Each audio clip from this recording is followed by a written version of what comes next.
बिस्मिल्लाहिर्रहमानिर्रहीम। अस्सलामुअलैकुम।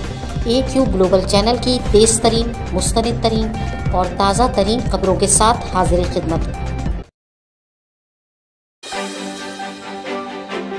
Chief of army staff general Bajwa साहब ने यौम दफ़ा के मौके पर GHQ में मुनक्कदा होने वाली तकरीब में कहा है कि पाकिस्तान एक नाकाबिले तस्खीर दफ़ा रखता है।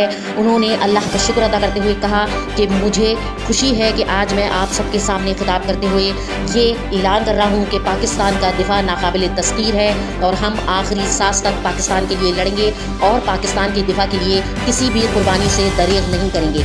उन्होंने कहा कि अफगानिस्तान में अमन पाकिस्तान के हक़ में है और हम इसके लिए भी हर मुमकिन कोशिश कर रहे हैं। उन्होंने कहा कि पाकिस्तान कश्मीर की जद्दोजहद आज़ादी के लिए हर मुमकिन कोशिश करेगा और कश्मीरियों की आज़ादी तक उनके लिए बरसरे बेकार रहेगा। इसी मौके पर सदर आरिफ अलवी ने भी खिताब करते हुए कहा कि हमें अफसोस है कि हिंदुस्तान ने अभी तक हमारी आज़ादी को तस्लीम नहीं किया।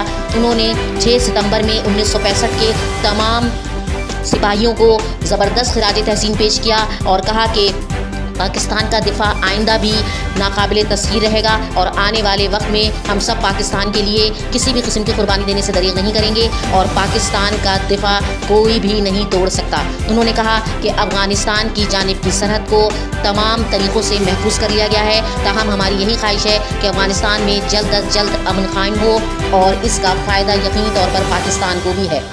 7 सितंबर यौम तहफ़्फ़ुज़ ख़त्म नबूवत के तौर पर भी मनाया जाता है और इसे यौम तजदीद अहद वफ़ा भी कहा जाता है।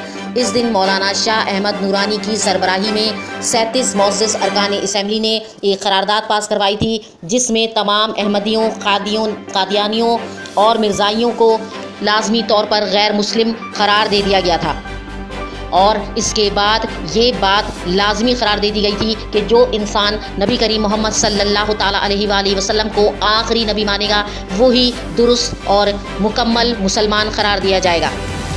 चुनाचा ये दिन हम सब के लिए एक बहुत बड़ी फ़तह और कामरानी का दिन है, क्योंकि इस दिन यौम तहफ़्फ़ुज़ ख़त्म नबूवत की करारदाद कामयाब हुई थी और इसे उस वक्त की कौमी असम्बली ने बाकायदा पास किया था। इस करारदाद के पास होने के बाद तमामी हिज़्ब इख्तिलाफ और हुकूमत के रहनुमा ने जश्न मनाया था। 7 सितंबर यौम फ़ज़ाइया के तौर पर मनाया जाता है। 7 सितंबर को राशिद मिन्हास ने एक अजीम कुर्बानी दी थी, अपनी जान कुर्बान की थी और उसके बाद उन्हें निशान हैदर का तमगा दिया गया था। उन्होंने नहायत कम उम्र पायलट होने के एजाज़ के साथ साथ निशान हैदर का भी एजाज़ हासिल किया था। आज यौम फ़ज़ाइया के दिन उनकी क़ब्र पर फूल चढ़ाए गए और शहीद के लिए फातिहा ख़्वानी की गई। इसके अलावा 7 सितंबर को तमाम यौम फ़ज़ाइया के पायलट जिन्होंने अजीम कारनामे सर अंजाम दिए थे, जिसमें MM आलम सर फहरिस्त हैं, जिन्होंने 1 मिनट में दुश्मन के 5 जहाज़ मार गिराए थे, उन्हें भी खराज अक़ीदत पेश किया गया। इस वक्त AQ ग्लोबल न्यूज़ में बस इतना ही। जुड़े रहिए ताज़ा तरीन खबरें जानने के लिए।